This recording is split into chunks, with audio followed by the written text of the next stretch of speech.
Nous sommes porteurs d'un message de leurs excellences, le colonel Assimi Goïta, président de la transition, chef de l'État du Mali, et du capitaine Ibrahim Traoré, président de la transition, chef de l'État du Burkina Faso. Message destiné au président du Conseil national pour la sauvegarde de la patrie, le général Tchani, ainsi qu'à l'ensemble du peuple frère du Niger, que nous remercions tous pour cet accueil très chaleureux et très convivial.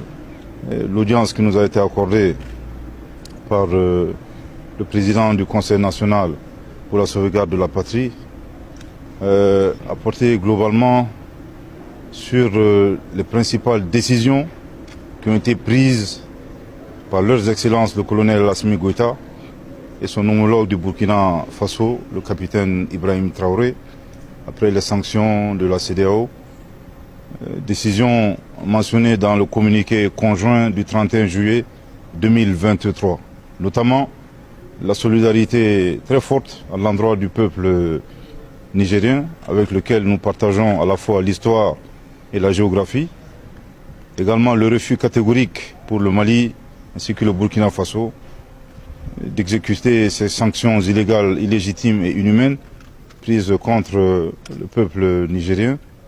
Et enfin, le plus important, c'est réitérer la participation active, effective et pleine du Mali et du Burkina Faso aux opérations de légitime défense en cas d'agression de la CEDEAO contre le Niger.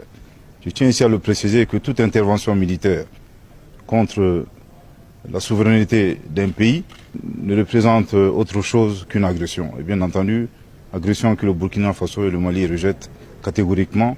Nous avons réitéré, bien entendu, la décision du président Goïta et du président Traoré de participer pleinement aux opérations de légitime défense aux côtés des forces de défense et de sécurité du Niger. Ce sont des décisions mûrement réfléchies. Je tiens ici à rappeler que ça fait plus de 10 ans que le Burkina Faso, le Mali et le Niger gérons les conséquences négatives, conséquences socio-économiques, conséquences sécuritaires, conséquences politiques, conséquences humanitaires de l'aventure hasardeuse de l'OTAN en Libye. Bien entendu, se pose la question, si ça nous a pris 10 ans, accepter encore une autre aventure de la même nature au Niger nous prendrait combien d'années? On ne sait pas, 20 ans, 30 ans, 40 ans, 50 ans. Une chose est sûre, les présidents Goïta et le président Traoré ont clairement dit non, non et non. Nous n'accepterons pas d'intervention militaire au Niger. Il en va de notre survie. Et bien entendu, les chefs d'État du Mali et du Burkina ont pris la ferme décision de laisser des actifs et non des passifs aux générations futures. À l'endroit de la CEDEAO, nous avons deux messages. Le premier message, c'est que nous leur demandons très clairement de cesser d'affamer nos peuples. Nous n'avons pas besoin de sanctions. Je pense qu'il y a énormément accès de souffrance que nos populations traversent. Le deuxième message, qui est également un message important, nous apprécions bien les ultimatums. Je pense que la CEDEAO se trompe lourdement de destinataire. Il faudra adresser ces ultimatums aux groupes terroristes. Et ça fait 10 ans que nous attendons cela. Je pense que nous serons très heureux pour une fois que ces ultimatums soient adressés aux groupes terroristes. Ensuite, à l'endroit du peuple frère du Niger, ce sont des moments difficiles.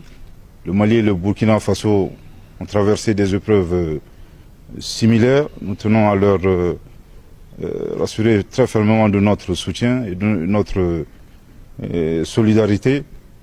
Et restons résilients et stoïques, pour reprendre les propos de son Excellence le colonel Assimi Goïta.